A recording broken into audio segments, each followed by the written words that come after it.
नाम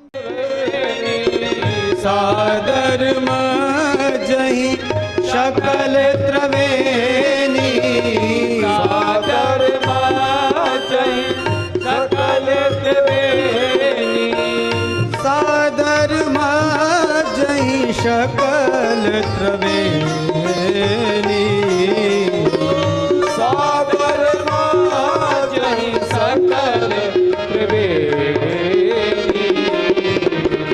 सादर मजहि सकल त्रिवेणी, सादर मजहि सकल त्रिवेणी।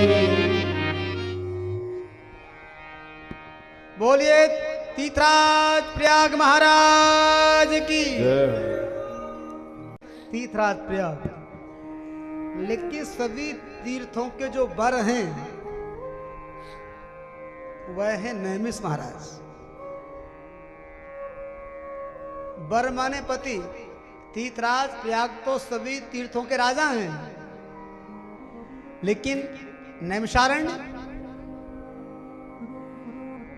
सभी तीर्थों के पति हैं।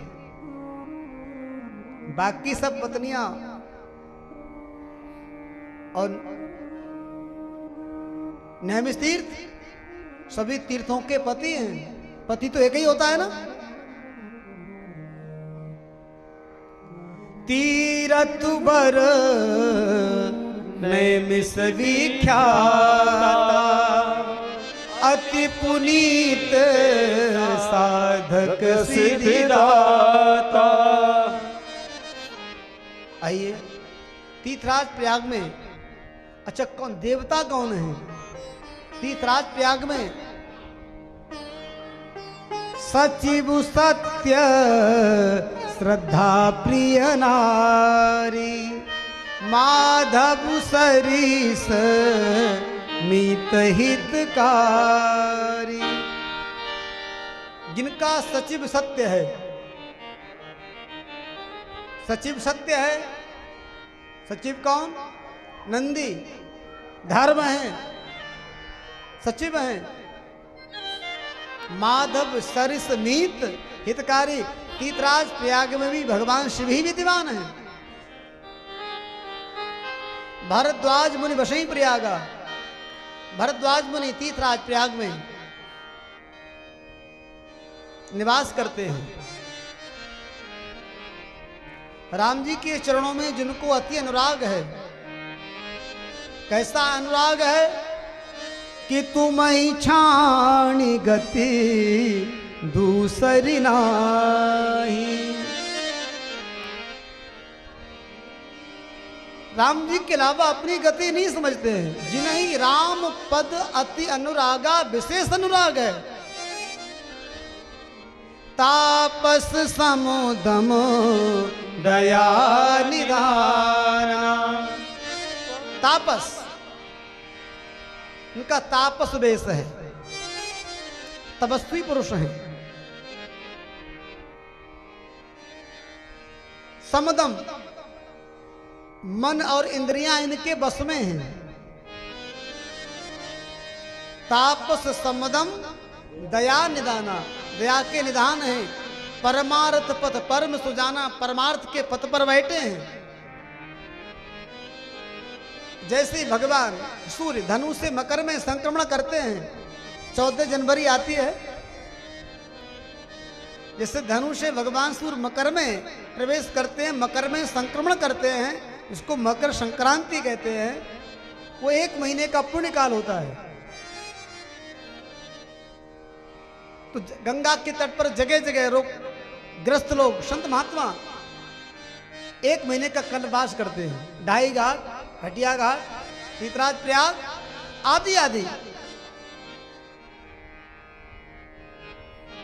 कौन कौन आते हैं तीर्थराज प्रयाग में?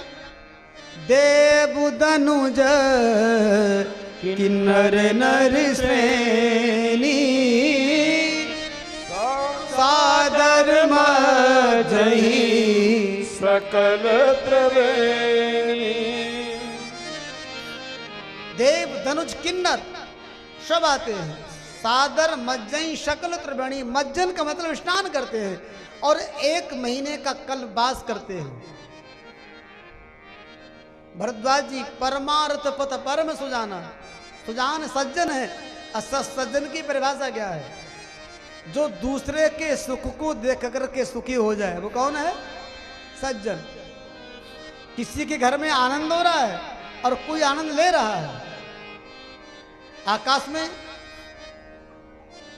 पूर्णमासी को पूर्ण कौन होता है? चंद्रमा। और प्रसन्न कौन होता है? समुद्र। किसी के यहाँ आनंद हो रहा है और कोई आनंद ले रहा है। दूसरे के सुख को देख करके सुखी हो जाना, ये क्या है?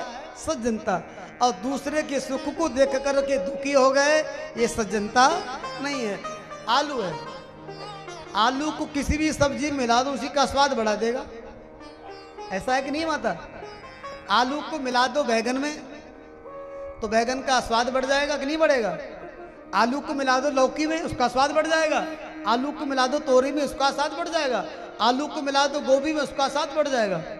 आलू को जिस सब्जी में मिक्स कर दोगे उसी का स्वाद बढ़ा देगा, क्योंकि आलू सज्जनता का प्रतीक है। आलू कौन है? सज्जन है। सबके साथ बड़े प्रेम से रहता है और सज्जन लोग तो सब जगह बड़े आनंद में रहते हैं। और एक सब्जी जिसको अकेला बनाना पड़ता है, करेला। करेला ये दुष्टता का प्रतीक है। दूसरी किसी सब्जी में मिला दिया, उसको भी कड़वा कर देगा, क्योंकि इसका जन्मजात कसैला स्वभाव है। तो सज्जन लोग तो सज्जन होते हैं। आइए, तो प्रतिवर्ष 1 महीने का कल्पवास होता है। प्रति संवत अस होई आनंदा, मकर माझी गव नहीं मुनि वृंदा। ये प्रतिवर्ष ऐसा होता है, 1 महीने का कल्पवास होता है। देवता, किन्नर, ऋषि मुनि जाते हैं और 1 महीने का तीर्थराज प्रयाग में कल्पवास करते हैं। और 1 महीने का बड़ा पुण्य काल होता है। जो लगातार 12 वर्षों तक तीर्थराज प्रयाग में कल्पवास कर लेता है, संत लोग कहते हैं कि उसका जन्म मरण का बंधन छूट जाता है, जीवन मुक्त हो जाता है। लोग करते क्या है तीर्थराज प्रयाग में? सुबह 4 बजे सब लोग अपना आसन छोड़ते हैं। 4 बजे के बाद दिनचर्या में लग जाते हैं। जब तब साधन, संध्या बंदन, भजन पूजन और एक समय भोजन करते हैं मध्याह्न काल में, और साय काल में हल्का भोजन, स्वल्पाहार लिया, बस पूरा दिन भगवत भजन में हो जाता है। और मध्याह्न काल में क्या होता है भोजन के बाद में? कि ब्रह्म निरूपण धर्म विधि बरनई तत्व विभाग, कहीं भगति भगवंत के संयुत ज्ञान विराग।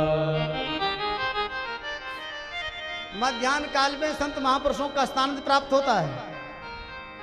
भगवत कथा होती है जगह जगह। आप कभी तीर्थराज प्रयाग में जाएं, ढाई घाट जाएं, घटिया घाट जाएं, तो मध्याह्न काल में संत महात्माओं के पंडाल में क्या होता है? भगवान की कथा। एक 10 कदम पर कथा। बड़े बड़े अच्छे महापुरुष लोग पहुंचते हैं वहां, संत वृंद, और सत्संग का लाभ देते हैं। तो ब्रह्म निरूपण धर्म विधि, परमात्मा का, उस ब्रह्म का निरूपण कैसे होता है? धर्म विधि के साथ। कोई भी भजन पूजन करें, धर्म विधि हो उसमें हो, क्योंकि तभी उसका फल प्राप्त होता है। जो धर्म में कर्म और कर्म में धर्म समझे। इसे महाराज दशरथ जी थे धर्म धुरंधर। तो धर्म में कर्म और कर्म में धर्म, जो धर्मनिष्ठ हैं, जो कर्मनिष्ठ हैं। तो धर्म धुरंधर गुण निधि ज्ञान। इसी तरह से ब्रह्म निरूपण धर्म विधि वर्णय तत्व विभाग। अलग अलग तत्व विभाग का वर्णन, वर्ग अपवर्ग आदि का वर्णन। कहीं भगत भगवंत के संयुत ज्ञान विराग। भगवान की चर्चा, भक्ति की चर्चा, ज्ञान की चर्चा, वैराग्य की चर्चा। जहाँ भगवान भक्त की चर्चा हो, ज्ञान वैराग्य की चर्चा हो, उसी को कथा कहते हैं। लेकिन धर्म विधि के साथ। अच्छा, धर्म और अधर्म की परिभाषा बड़ी बारीक है। और समझिए, जैसे